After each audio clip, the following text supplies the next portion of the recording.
Mummy जी, चाय ले लीजिए। अरे कलमुही, तेरे हाथों से तो चाय पीते हुए भी डर लगता है, कहीं इससे तेरा रंग मुझ पर ना चढ़ जाए। अगर इन्हें इतनी ही शर्म होती तो मेरे इतने हैंडसम भाई को इस तरह फंसाती नहीं। बानी और शिवम की लव मैरिज हुई है। बानी के ससुराल में उसकी ननद और सास हैं, जिन्हें अपने गोरे रंग पर बहुत गुरूर होता है, जिस वजह से वो बानी को सिर्फ उसके सांवले रंग की वजह से नापसंद करती है और हमेशा उसे ताने सुनाती रहती हैं। बानी उनकी सभी जली कटी बातें सुनकर चुपचाप वहां से चली जाती है। तुम माँ और छोटी को कुछ बोलती क्यों नहीं? मम्मी जी बड़ी हैं, हर छुटकी ना समझ, इस तरह उन्हें उल्टा जवाब देना सही नहीं। मेरी जिम्मेदारी उनकी सेवा करना है, जो मैं पूरे दिल से हमेशा करती रहूंगी। ऐसा बोलकर बानी रसोई में जाकर रात के खाने की तैयारी करने लगती है। रात को खाना खाते हुए बानी की सास उसे कहती है, कल मैंने अपनी फ्रेंड्स के साथ किटी पार्टी रखी है, समय से सारा खाना बना देना और अपना मनहूस चेहरा लेकर ज्यादा उनके सामने मत आना, समझी? माँ, बानी आप दोनों की कितनी परवाह करती है, फिर भी आप उससे इतना बुरा व्यवहार क्यों करती हैं? अरे एक तो लव मैरिज करके इस कलमुही को हमारे सर पर लाकर बिठा दिया और अब हम इसे कुछ बोल भी नहीं सकते क्या? भैया तो इनकी तरफदारी करेंगे ही, आखिर इन्होंने पूरी तरह उन्हें अपने वश में जो किया है। जिसे जो करना है करे, बस कल मेरा सारा काम समय पर हो जाना चाहिए। इस पर सब खाना खाकर सोने चले जाते हैं और अगले दिन बानी जल्दी उठकर सास की किटी पार्टी के लिए तैयारियां शुरू कर देती है, जिस पर पार्टी शुरू होने के बाद सास की सहेलियां कहती हैं, अरे वाह री, तेरी बहू ने तो बड़े स्वादिष्ट समोसे बनाए हैं। हाँ भाई, रंग कैसा भी हो, खाना बनाने में बिल्कुल अन्नपूर्णा है। अरे इसकी भी क्या बात करनी, मेरी बेटी से मिलो, इसकी सुंदरता के आगे तो उर्वशी रंभा भी फेल है। उर्वशी रंभा को तो फेल कर देगी, पर क्या अन्नपूर्णा बन पाएगी?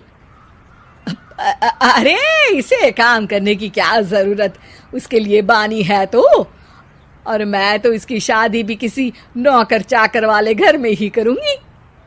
बानी वापस रसोई में चली जाती है और किटी पार्टी चलती रहती है।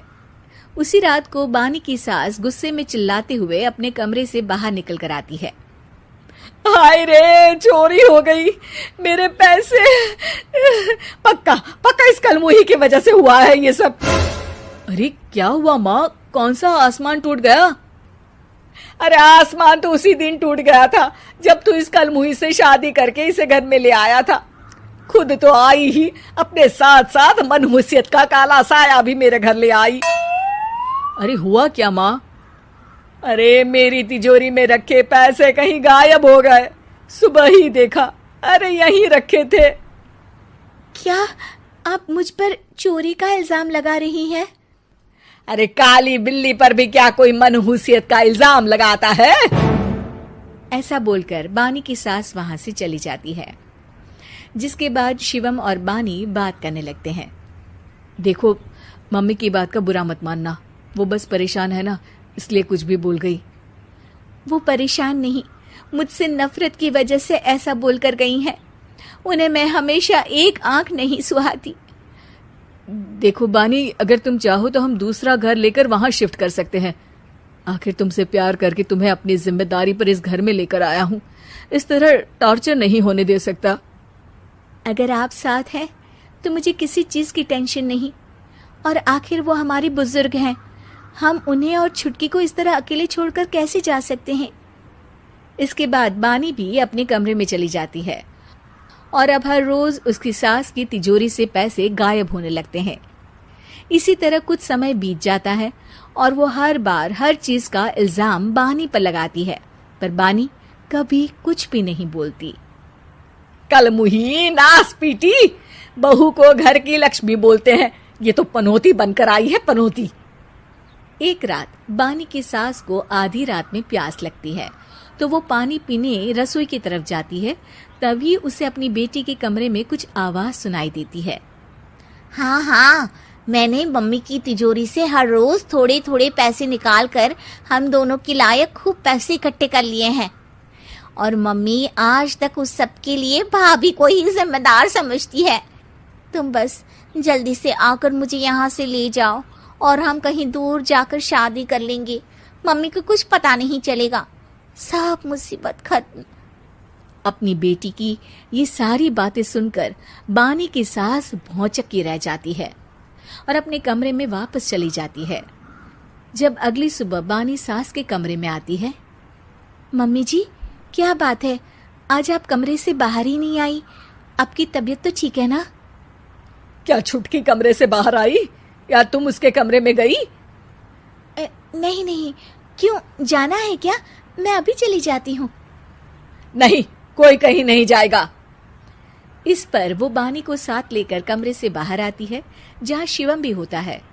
वहां उसकी सास बोलती है, छुटकी मेरी तिजोरी के सारे पैसे लेकर अपनी माँ के बारे में कोई ख्याल करे बिना किसी लड़के के साथ घर छोड़कर चली गई। और बहू, तुमने मुझ जैसी सास की सेवा करने के लिए अपने ही पति के साथ दूसरे घर जाने से मना कर दिया।